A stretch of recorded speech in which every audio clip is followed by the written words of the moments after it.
आम आदमी पार्टी तो बहुत छोटी सी पार्टी है, हम तो बहुत छोटे लोग हैं। ये तो सीधे सीधे केंद्र सरकार सुप्रीम कोर्ट को चुनौती दे रही है, सुप्रीम कोर्ट को चैलेंज कर रही है कि तुम जो मर्जी ऑर्डर कर लो, तुम्हारे सारे ऑर्डर हम 2 मिनट के अंदर ऑर्डिनेंस लाके बिल लाके सब खत्म कर देंगे। ये चैलेंज इन्होंने ये सुप्रीम कोर्ट की मैजेस्टी को चैलेंज किया जा रहा है, उनकी पावर को चैलेंज किया जा रहा है कि तुम जो मर्जी ऑर्डर कर दो, हम तुम्हारे सारे ऑर्डर खत्म कर देंगे। सुप्रीम कोर्ट की इंसल्ट की जा रही है। This is a direct contempt of supreme court. ऐसा लगता है कि ये केवल एक भद्दा मजाक किया गया है जनतंत्र के खिलाफ, देश के लोगों के साथ, दिल्ली के 2 करोड़ लोगों के साथ। कल केंद्र सरकार ने जैसे ही सुप्रीम कोर्ट बंद हुआ छुट्टियों के लिए, वैसे ही उसके कुछ घंटों के बाद ऑर्डिनेंस लाके सुप्रीम कोर्ट के जजमेंट को पलट दिया। हम सब जानते हैं 1 हफ्ते पहले सुप्रीम कोर्ट ने जजमेंट दिया था कि दिल्ली के अंदर अधिकारियों के ऊपर कंट्रोल, सरकारी अधिकारियों, सरकारी कर्मचारियों के ऊपर कंट्रोल दिल्ली की चुनी हुई सरकार का होगा। सुप्रीम कोर्ट ने यहाँ तक बोला था कि अगर किसी अफसर को ये पता है कि उसका मंत्री उसका कुछ नहीं बिगाड़ सकता, तो वो अफसर मंत्री की क्यों सुनेगा? ये वो कोर्ट के ऑर्डर में लिखा है। तो इसीलिए कोई भी जिम्मेदार सरकार चलाने के लिए ये ज़रूरी है कि अफसरशाही और कर्मचारी जो हैं वो सीधे सीधे चुनी हुई सरकार के अंडर में आएँ। इसको कल इन्होंने 4 बजे कोर्ट बंद हुआ, 5 बजे और 10 बजे इन्होंने ऑर्डिनेंस पास करके उस कोर्ट के आदेश को पलट दिया। जिस दिन आदेश आया था उसके अगले दिन इन लोगों ने सोच लिया था कि ऑर्डिनेंस लाके इस आदेश को पलटना है, क्योंकि अगर हम सीक्वेंस ऑफ इवेंट्स देखें, जजमेंट आने के और उसको पलटने के बीच में 8 दिन है। पहले 3 दिन सेक्रेटरी सर्विसेज गायब हो गया, उसका फ़ोन ऑफ हो गया। 3 दिन के बाद सेक्रेटरी सर्विसेज निकलते हैं,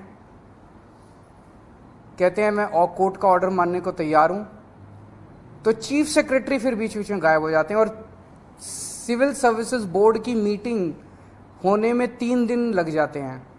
फिर फाइनली जब सिविल सर्विसेज बोर्ड की मीटिंग होती है और एलजी के पास प्रस्ताव भेजा जाता है, तो 2 दिन एलजी साहब बैठ जाते हैं उसके ऊपर। 8 दिन इन लोगों ने इस तरह से बिता दिए। ये सारे के सारे कोर्ट के बंद होने का इंतज़ार कर रहे थे कि कब कोर्ट बंद होगा, कब कोर्ट की छुट्टियां होगी और कब हम अध्यादेश लाएंगे। तो प्रश्न ये उठता है कि ये कोर्ट के बंद होने का इंतज़ार क्यों कर रहे थे कि जब कोर्ट बंद होगा तब हम अध्यादेश लाएंगे? पहले ले आते, जब कोर्ट की छुट्टियां नहीं चल रही थी, जब कोर्ट खुला था, जिस दिन अध्यादेश आया 3 दिन बाद, 4 दिन बाद, 5 दिन बाद ले आते। क्योंकि ये अंदर दिल के अंदर जानते हैं कि ये अध्यादेश पूरी तरह से गैर कानूनी, गैर संवैधानिक और जनतंत्र के खिलाफ है। इन्हें पूरी तरह से पता था कि अगर सुप्रीम कोर्ट के खुले होते हुए अगर ये अध्यादेश ले आते और हम अगर अगले दिन इसको सुप्रीम कोर्ट में चुनौती देते, तो सुप्रीम कोर्ट में ये 5 मिनट भी ये अध्यादेश टिकने वाला नहीं था। तो ये चाहते थे कि सुप्रीम कोर्ट बंद हो और उसके बाद ये अध्यादेश लेके आए। अंदर खाने ये भी जानते हैं कि ये अध्यादेश 5 मिनट भी टिकने वाला नहीं है। तो क्या इस अध्यादेश की लाइफ केवल 1.25 महीने की है जब तक सुप्रीम कोर्ट बंद है? 1 जुलाई को सुप्रीम कोर्ट खुलेगा, हम इसको चैलेंज करेंगे सुप्रीम कोर्ट के अंदर, और फिर सुप्रीम कोर्ट, हम जानते हैं कि ये भी जानते हैं, अंदर खाने ये भी जानते हैं कि इस अध्यादेश का क्या होगा। तो क्या ये अध्यादेश केवल इस 1.25 महीने की छुट्टियों के लिए लाया गया है? आज मैंने आप ही लोगों के चैनलों पे देखा कि ये कह रहे हैं कि हम इन्होंने रिव्यू पिटीशन फाइल कर दी है, किसी ने कॉपी भी भेजी है, शायद कर दी है या करने वाले हैं, कर दी है। रिव्यू पिटीशन का क्या मतलब रह गया? जब ऑर्डिनेंस लाके इन्होंने पूरे के पूरे जजमेंट को खत्म कर दिया, तो जो जजमेंट ही नहीं बचा उसका रिव्यू का कैसा? तो रिव्यू पिटीशन तो तभी मेंटेनेबल होगी जब अध्यादेश को वापस लिया जाएगा रिव्यू पिटीशन की हियरिंग के पहले। तो ये क्या ये इंडिकेशन है कि जैसे ही सुप्रीम कोर्ट खुलेगा इस अध्यादेश को वापस ले लिया जाएगा? नहीं तो रिव्यू पिटीशन का मतलब ही नहीं है। जज तो यही कहेंगे कि भाई तुमने तो सारा हमारा जजमेंट खत्म कर दिया, तो रिव्यू पिटीशन किस बात की है? रिव्यू पिटीशन तो कुछ है ही नहीं। तो ऐसा लगता है कि ये केवल एक भद्दा मजाक किया गया है जनतंत्र के खिलाफ, देश के लोगों के साथ, दिल्ली के 2 करोड़ लोगों के साथ। एक तरह से सुप्रीम कोर्ट ने जजमेंट दिया, क्लियर जजमेंट दिया कि दिल्ली की चुनी हुई सरकार को पूरा अधिकार है दिल्ली चलाने का, 3 सब्जेक्ट्स छोड़ के, police, law and order and land, बाकी सारे सब्जेक्ट्स हमारे पास हैं। उस जजमेंट को 1 हफ्ते के अंदर ये अध्यादेश लाके अगर ये टर्न डाउन कर देते हैं, तो ये आम आदमी पार्टी तो बहुत छोटी सी पार्टी है, हम तो बहुत छोटे लोग हैं। ये तो सीधे सीधे केंद्र सरकार सुप्रीम कोर्ट को चुनौती दे रही है, सुप्रीम कोर्ट को चैलेंज कर रही है कि तुम जो मर्जी ऑर्डर कर लो, तुम्हारे सारे ऑर्डर हम 2 मिनट के अंदर ऑर्डिनेंस लाके, बिल लाके सब खत्म कर देंगे। ये चैलेंज इन्होंने ये सुप्रीम कोर्ट को, सुप्रीम कोर्ट की मैजेस्टी को चैलेंज किया जा रहा है, उनकी पावर को चैलेंज किया जा रहा है कि तुम जो मर्जी ऑर्डर कर दो, हम तुम्हारे सारे ऑर्डर खत्म कर देंगे। सुप्रीम कोर्ट की इंसल्ट की जा रही है। This is a direct contempt of supreme court. आम आदमी पार्टी को 3 बार प्रचंड बहुमत, 4 बार, 3 बार असेंबली के अंदर मिला और 1 बार एमसीडी के अंदर प्रचंड बहुमत मिला आम आदमी पार्टी को। दिल्ली के लोगों ने बार बार चीख चीख के कहा है कि हमें आम आदमी पार्टी की सरकार चाहिए, हमें आम आदमी पार्टी की सरकार चाहिए, हमें आम आदमी पार्टी पसंद है। और बार बार इन लोगों ने आम आदमी पार्टी को की सरकार को काम करने से रोका है। तो ये तो एक तरह से खुली चुनौती है कि तुम जिसको भी, हमारी पार्टी के अलावा जिसको भी चुनोगे, हम उसको काम नहीं करने देंगे। ये क्या बात हो गई? ऐसे देश कैसे चलेगा? पहले ये 2015 में नोटिफिकेशन लेके आए, उस नोटिफिकेशन के बाद ये एक 2021 में एक कानून लेके आए, जिस कानून से और हमारी पावर्स छीनी गई। पिछले साल झूठे केसेस में फंसा के हम अच्छे स्कूल बना रहे थे, हमारे एजुकेशन मिनिस्टर को जेल में डाल दिया ताकि स्कूल ना बन सके। हम अच्छे मोहल्ला क्लिनिक अस्पताल बना रहे थे, हमारे उसको हेल्थ मिनिस्टर को जेल में डाल दिया ताकि स्कूल अस्पताल ना बन सके। और अब ये कानून लेके आ गए। ये बेसिकली तो काम करने से रोकना चाहते हैं आम आदमी पार्टी की सरकार को, क्योंकि जैसा काम आम आदमी पार्टी की सरकार कर रही है वैसा काम करने की इनकी ना तो नीयत है और ना इनकी कैपेसिटी है वैसा काम करने की। पर मैं दिल्ली के लोगों को भी और देश के लोगों को भी कहना चाहता हूं कि स्पीड स्लो जरूर होगी कामों की।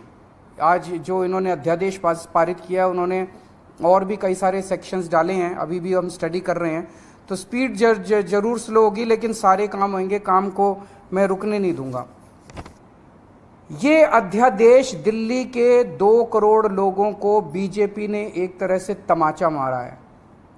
बीजेपी का कहना है तुम जिस भी सरकार को चुनोगे, चुन के देख लो, हम काम नहीं करने देंगे, हम काम रोकेंगे, हम तुम्हारी सरकार को काम नहीं करने देंगे। ये तो दिल्ली के लोगों को का अधिकार है अपनी सरकार चुनने का। भाई संविधान देता है अधिकार कि आप जिस मर्जी को वोट देके चुनो।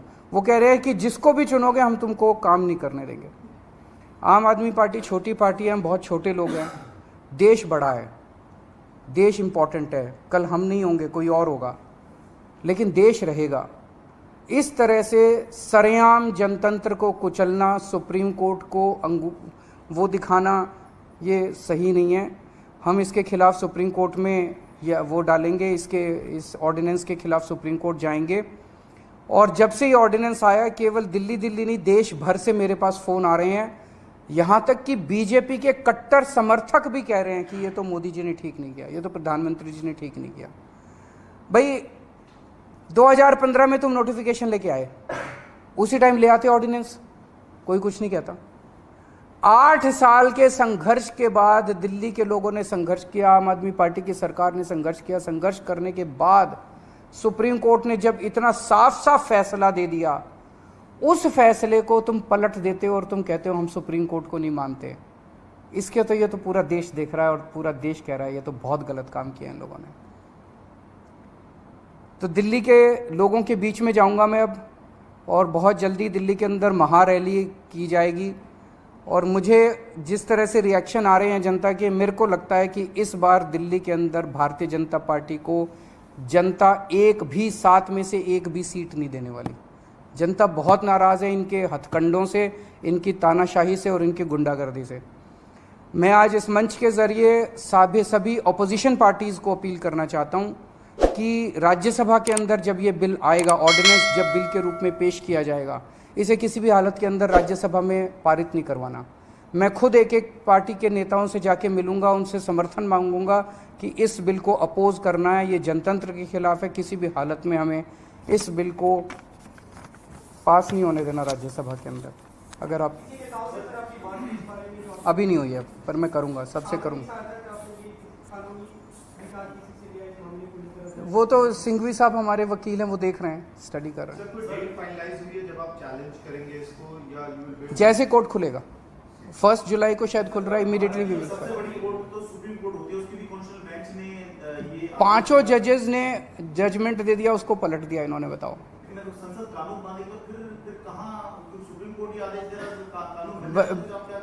मैं तो सुप्रीम कोर्ट जाएंगे ना। देखिए मैं देख रहा था आप सब लोगों ने सिंघवी साहब का इंटरव्यू किया है। Basic structure of the constitution जो है, कोई भी कानून लाके बेसिक स्ट्रक्चर, कल को अगर कोई ब्रूट मेजॉरिटी आ गई और उसने कह दिया हाँ जनतंत्र खत्म कर दिया उन्होंने संविधान से कि जनतंत्र अब नहीं होगा, वो नहीं कर सकते। ऐसा कानून नहीं आ सकता जो जनतंत्र खत्म कर दे। ऐसा कानून नहीं आ सकता जो फेडरल स्ट्रक्चर है, हमारा सेंटर अलग है, स्टेट्स अलग है, वो खत्म करे। ये सीधे सीधे फेडरल स्ट्रक्चर के ऊपर हमला है। तो इस तरह का कोई कानून भी नहीं आ सकता जो कि फेडरल स्ट्रक्चर के ऊपर हमला हो।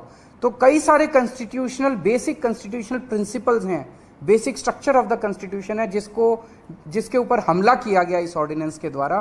तो ऐसा मानना है कई सारे कानून के जानकारों का कि ये ऑर्डिनेंस जो है, या ये अगर कानून की शेप भी लेता है तो ये कोर्ट के अंदर टिकेगा नहीं।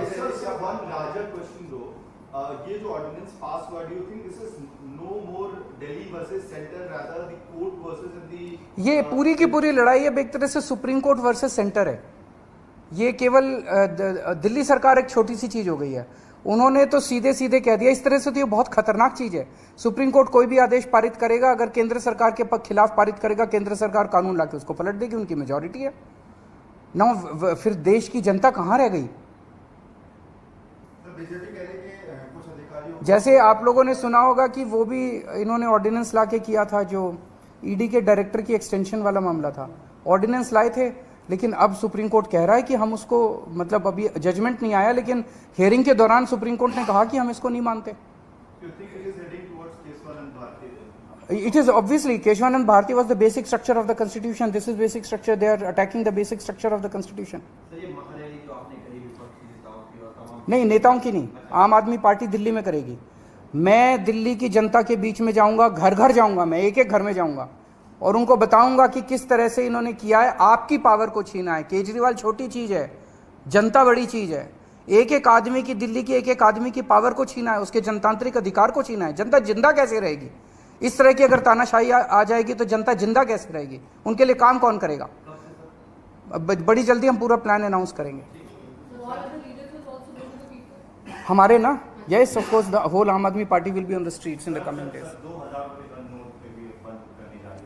मैं ये पूछ, इसका क्यों, क्या कह रहे हैं वो, क्या कारण है इसका?